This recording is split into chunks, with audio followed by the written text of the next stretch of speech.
د حضرت عبدالله بن ابي اوفا رضی الله تعالی عنه څخه روایت دی، وای رسول اکرم صلی الله علیه و آله وسلم فرمایل: ولکله چې یو چاته یو مشکل پیښ سي او دی غواړي چې د خپل مشکل الله تعالی جل جلاله ته پیښ کی، الله تعالی جل جلاله ته ورسي، نو دغه شخص چې 2 رکعاته نفل وکړي.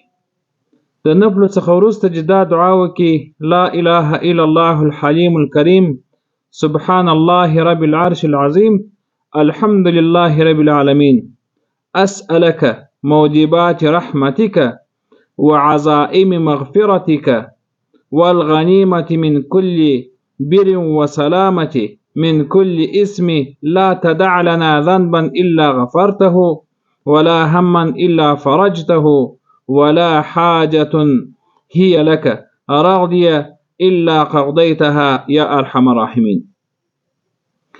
دعا یو څه اوږده ده. کوم وخت چې تاسې 2 رکعاته نفل وکړل، د نفلو څخه وروسته دا پر یو کاغذ باندې ولیکي. که چیرې د چا په یادېږي نه، هغه شخص چې پر کاغذ باندې ولیکي وروسته دې وکړي، انشاءالله هغه د ده کوم حاجت چې وي هغه به الله تعالی جل جلاله سرته ورسي.